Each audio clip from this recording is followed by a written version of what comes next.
All of you are able to hear me, right? Students? Recording? Yes, ma'am. Okay. So today we'll be doing a case discussion about the case of cornea. Here we'll see.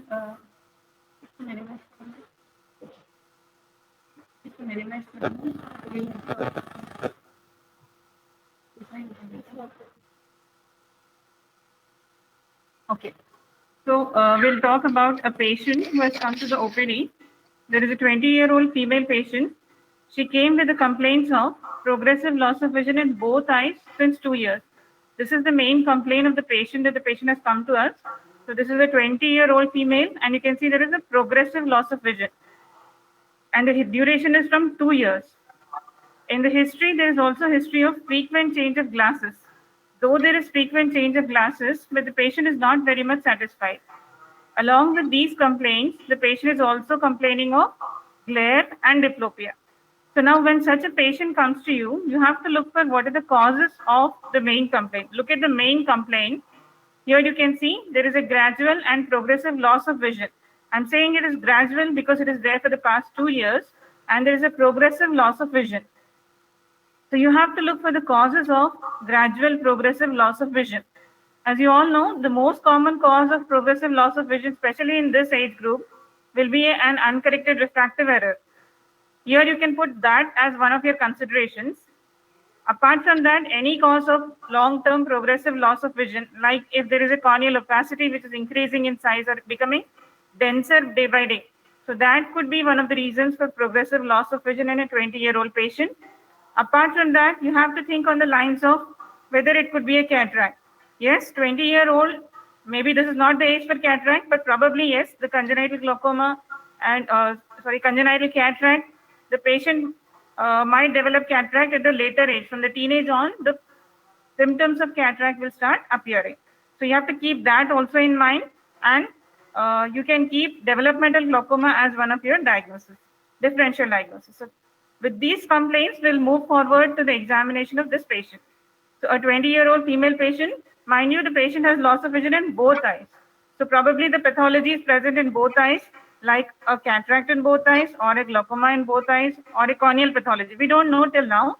So as the case progresses, we'll discuss about it. And here I've written that the patient has history of frequent change of glasses, but ultimately, in spite of changing so many glasses, the patient is not satisfied. Apart from that, the patient also has glare and diplopia. So we'll see the next.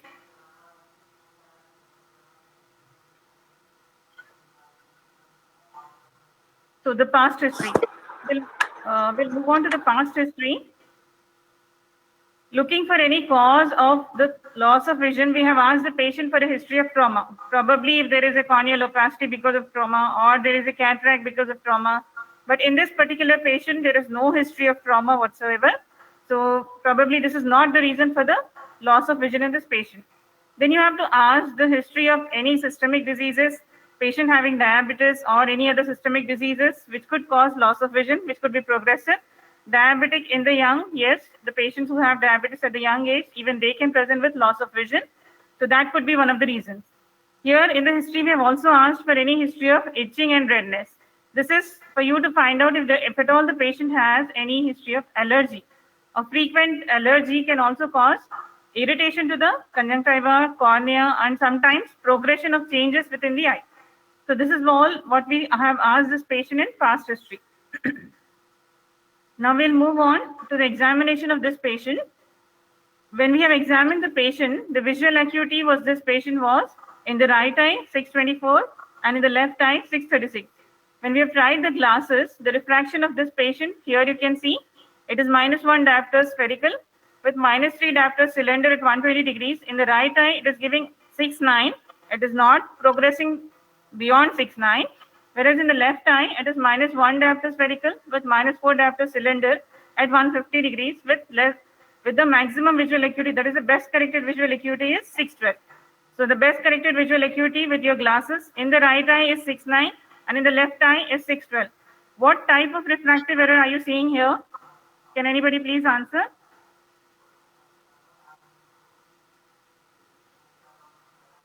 Astigmatism.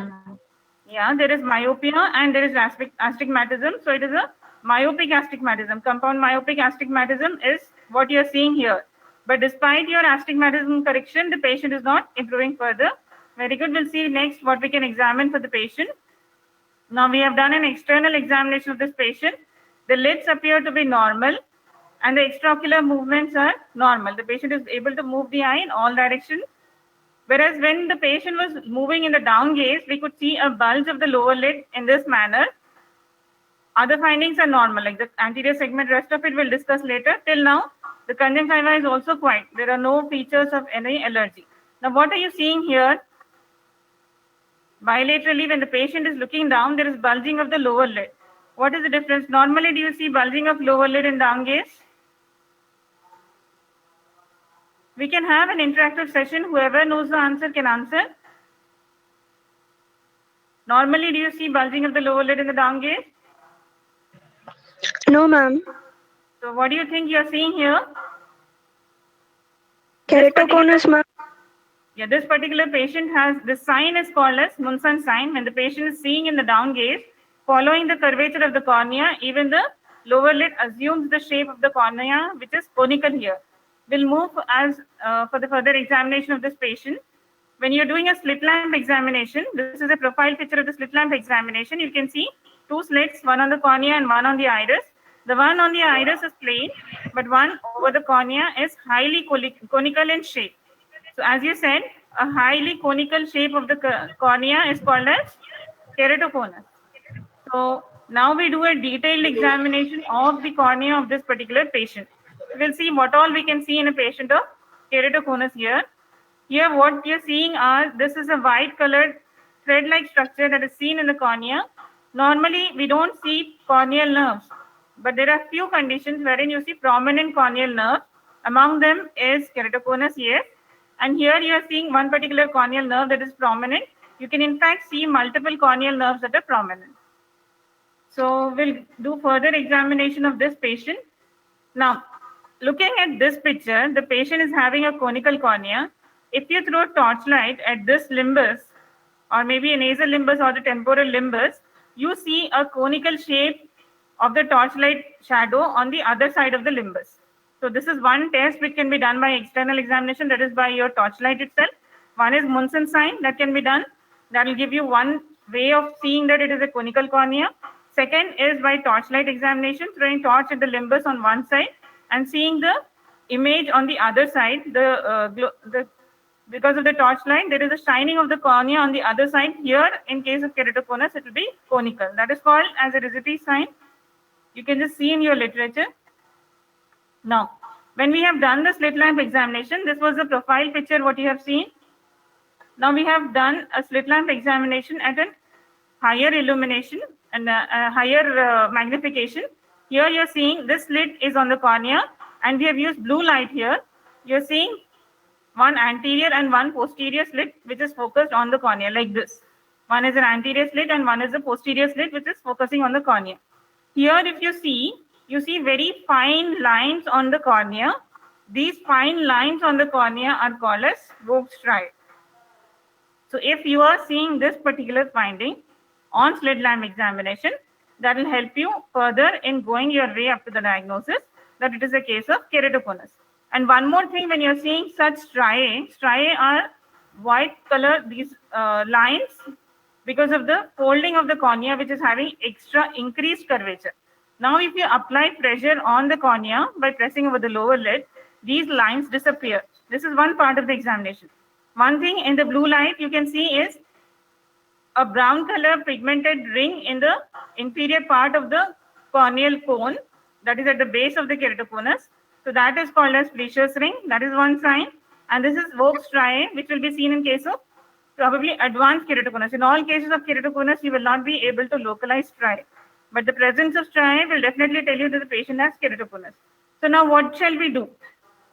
We can do simple basic investigations in our OPD. So the best thing in our OPD available for examination of a case of keratoconus will be this equipment called as Placido's disc. What you are seeing here in Placido's disc is there is a small hole in the center through which the examiner puts his eye in, is viewing through this hole in the Placido's disc.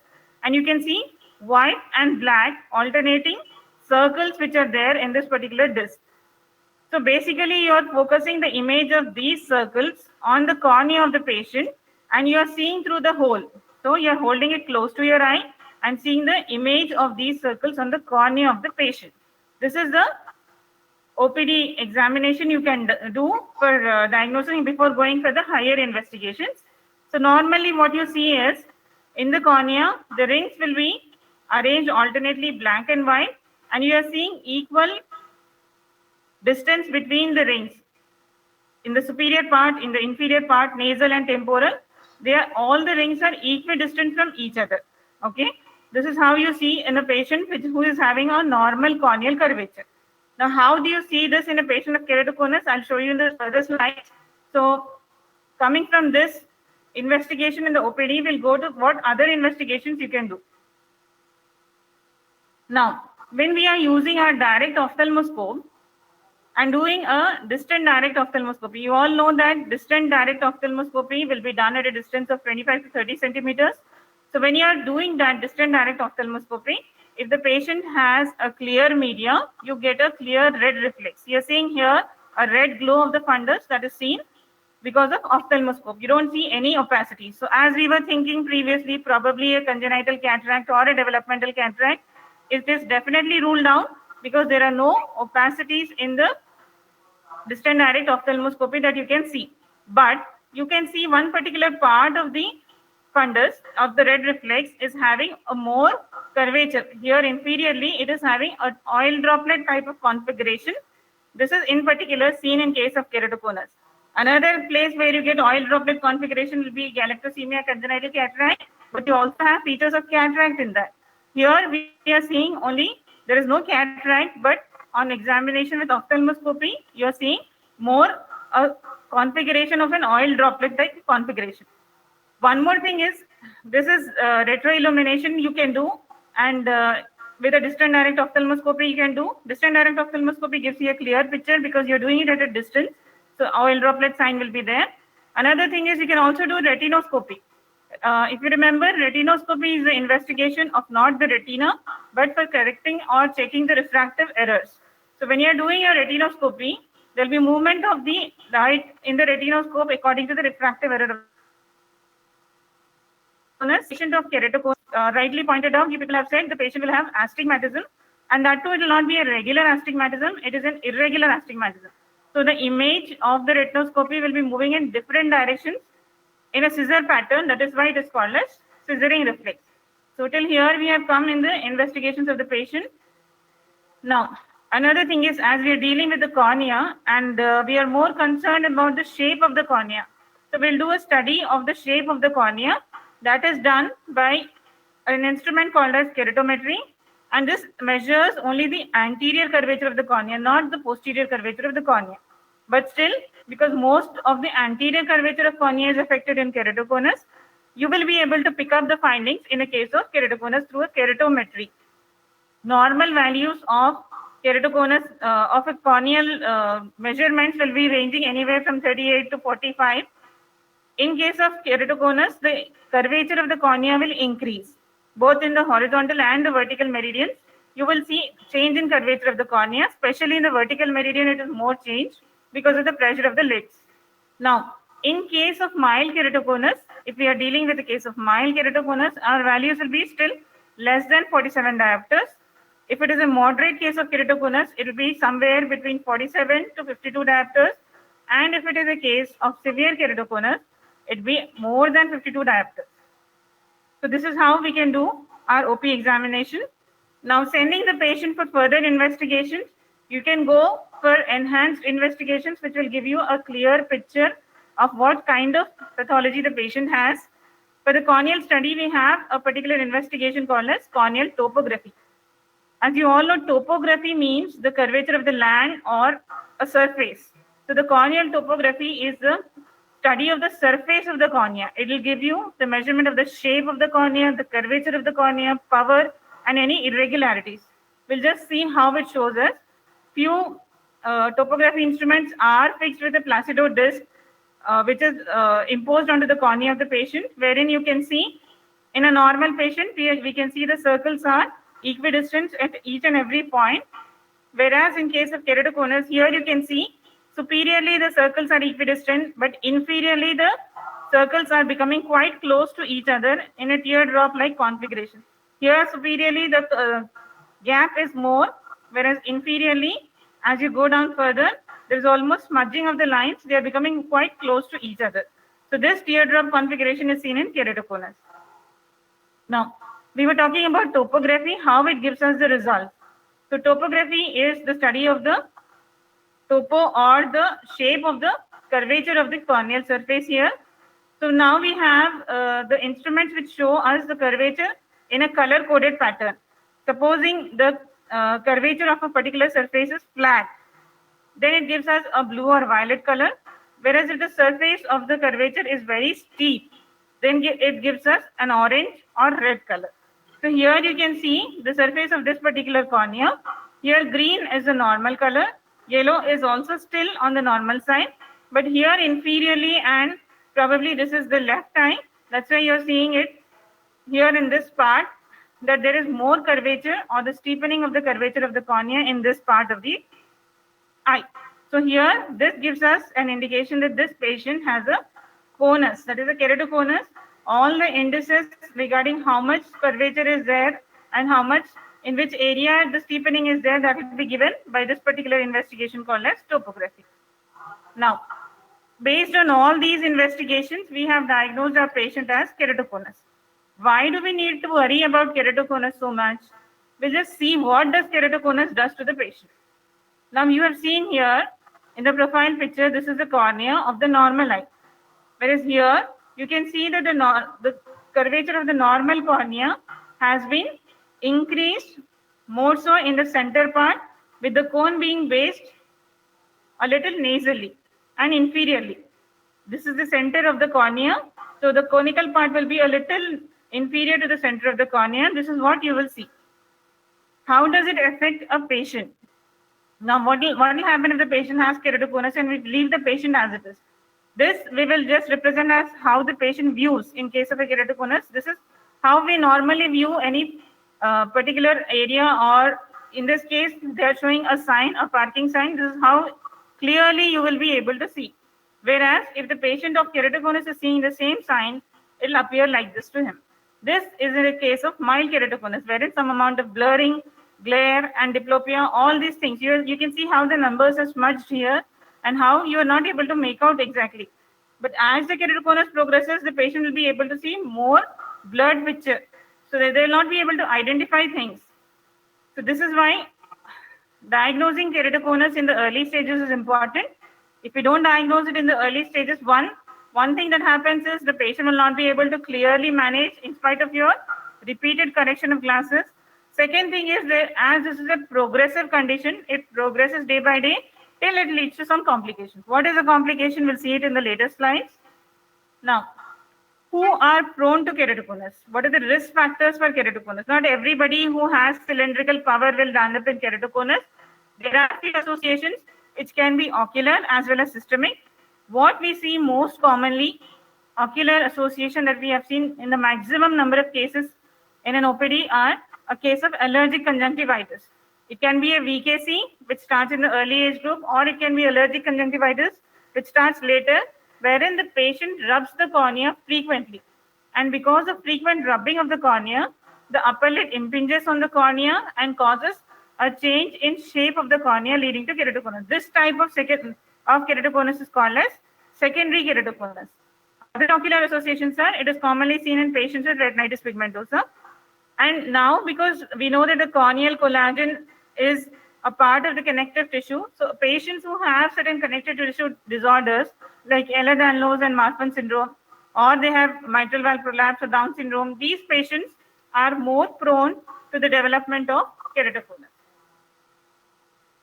Complications. What complications will happen if we leave a patient of keratoconus untreated? The same patient will come to you next with a sudden and marked fall of vision. Whatever vision the patient had previously, the best corrector was about 612 and 69. Then there will be a sudden fall in vision from that 612 to probably 660 or counting fingers. what has happened which has caused sudden fall of vision. In these patients, because of increased curvature, all the pressure goes up to the Descemet's membrane, and at one point of time, the Descemet's membrane ruptures. Whenever the Descemet's membrane ruptures, it is the one which is responsible for holding the integrity of the cornea very well. So once there is damage to the Descemet's membrane, the endothelium also gives way. So as you all know, the endothelium cells, they act as a barrier which prevent the influx of the aqueous humor into the cornea. You have a sodium potassium ATPase pump which is actively present in the endothelial cells of the cornea. So the moment there is damage to the Descemet's membrane, the endothelial cells and their pump does not effectively work to bring out all the aqueous influx from the cornea. So this causes gushing of the aqueous into the corneal layers, causing corneal edema. So the patient will come to you with sudden and marked fall of vision. From what the patient was seeing previously, that is about 612, the vision falls to 660 on counting fingers. So what are you supposed to do? So this particular condition is called as high drop. Why we are worried about high drops is this will cause when you're for the treatment of high drops you will use you have to remove the whatever aqueous has come into the cornea, you have to remove that. After for that you can use hypertonic drop, and then at the end when the high drops is healing, the patient develops a significant corneal scar. We don't want this scar to develop, because in case the patient needs, if we could have operated at an earlier stage before this scar developed, we could have gone for simpler procedures for treatment of the patient. We will see the treatment of the patient in the further slides, but once the corneal scar develops, you have to replace the cornea. As you all know, you have to replace the cornea with a healthy donor cornea. That procedure is called as keratoplasty. So it is better to prevent high drops and do a surgery or the procedure, whatever you're planning, before the development of high drops. Now, what are the treatment modalities that are present in a case of keratoconus? First and foremost is spectacles. As in our case, we are seeing that the patient is improving maximum 6.9 or even 6.12 in the other eye. That is still fine as long as the patient is not complaining of blurry vision.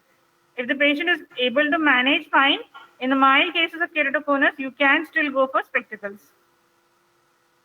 In the other cases where the patient is not happy with glasses, you can try contact lenses.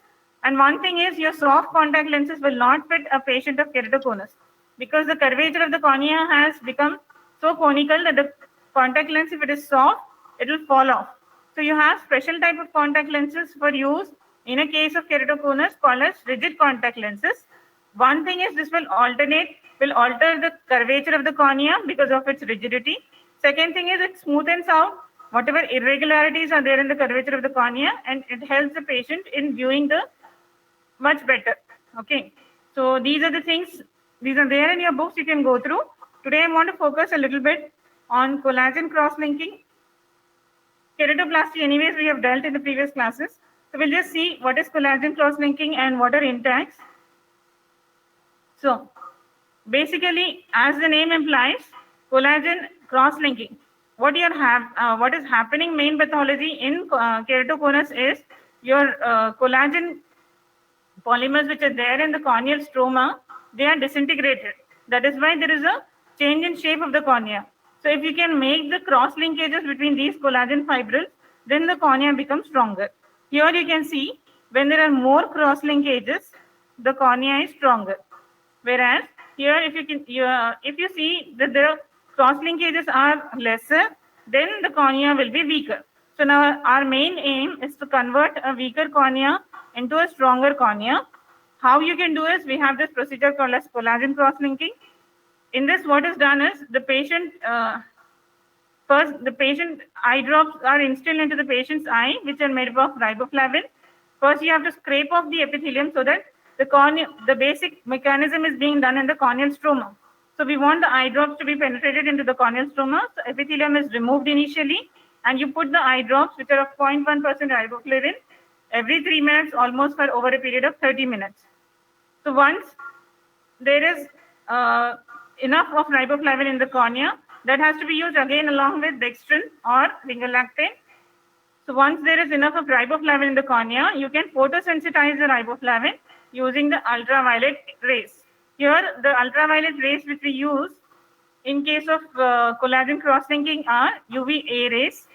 This procedure will help in photopolymerization of the corneal stroma. It will combine the vitamin B2, that is riboflavin, with the photosensitizing substance, which is the photosensitizing substance with UVA.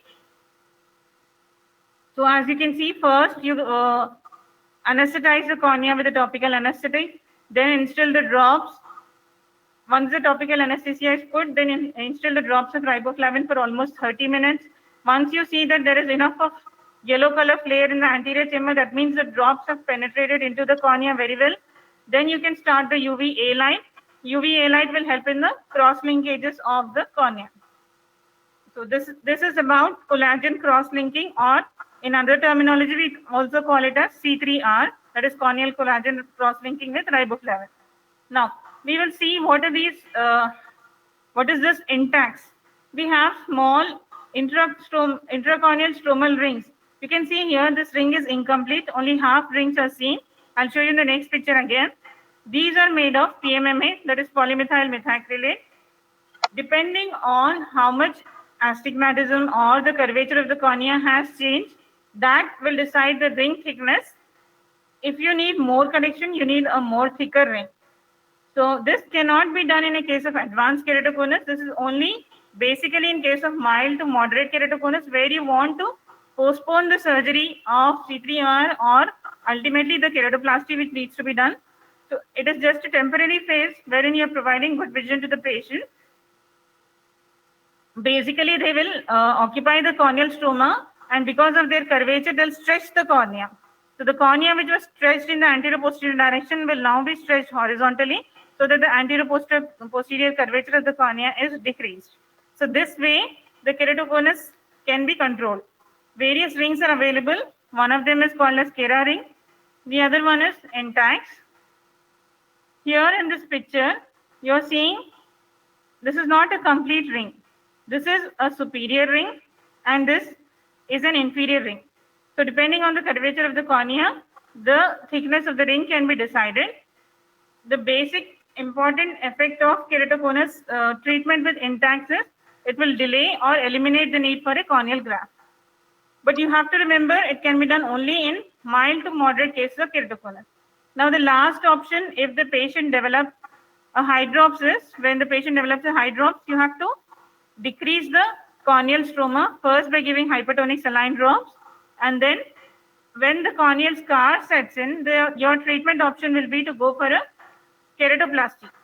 Keratoplasty in a case of keratoconus can be done, either it can be done a penetrating keratoplasty or a lamellar keratoplasty. As you all know that penetrating keratoplasty means all the layers of the cornea will be replaced with the donor layers, whereas a lamellar keratoplasty, only a part of the host corneal layers will be retained. In case of keratoconus, if the Descemet's membrane is not ruptured and the endothelium is intact, so you can retain the Descemet's and endothelium and just remove the top layers of the anterior part of the cornea. This is called as deep anterior lamellar keratoplasty, which can be done as a procedure to change the curvature of the cornea. So this is about the case of corneal curvature, wherein you have seen a 20-year-old female coming with progressive loss of vision. So you have to rule out all other causes of loss of vision in a patient. Progressive loss of vision in that particular age group, whether it could be a corneal pathology, whether it could be a conjunctival pathology like a VKC, or it could be a congenital cataract or a congenital glaucoma. Once you have done that, then you have to go for the investigations. Whatever clinical examination, clinical signs you can elicit. As you have seen here in the case of keratoconus, we have elicited a Munson sign. You could see a Fleischer's ring, and very typically, if you see a Vogt's triad, that gives you a very clear picture that it's a case of keratoconus. So having seen all the signs, you can go next for the investigations. In the investigations, Placido disc is a basic investigation that you can do. Then you can go for a keratometry. Once the keratometry has given you significant readings, then you have to go for the higher investigations like corneal topography. So this corneal topography will give you a picture of the exact curvature of the cornea and where the treatment needs to be done. So after that, after deciding what type of keratoconus it is, whether it is mild, moderate, or severe, we decide the treatment. In case of mild keratoconus, you can still correct the patient with spectacles. Whereas if it is moderate, you have to try with glasses and contact lenses. Remember, in a case of keratoconus, the contact lenses are rigid gas permeable contact lenses, so called as RGP contact lenses. Those can be used. And then if the patient is not happy even with the contact lens, you have to think of the procedure. Basic purpose of doing a collagen cross-linking is preventing it from developing hydrops. Once the patient develops a hydrops and a corneal scar develops, ultimately you have to replace the cornea with a donor cornea. That is the keratoplasty. We don't want keratoplasty as the option for us. So it is better to halt the progression by doing a collagen cross-linking. That will be the best option. So if you can mention all these things in your answer, that will fetch you more marks. In the procedures, you can mention a little bit about collagen cross-linking, the drops, and the UVA rays that you are using in the treatment. You can also mention about these impacts if you can remember the intracorneal ring segments that are used for stabilizing the corneal curvature, that is Kera rings or N-tags. And the last modality will be keratoplasty. Always mention in keratoplasty that a penetrating keratoplasty is not a must as long as your Descemet's membrane is not destroyed. So if it is intact, you can go for a deep anterior lamellar keratoplasty. So this case we have discussed for today. In the next class, we can discuss few more cornea cases. If anybody has a doubt, they can ask me. Yes, students, any doubts?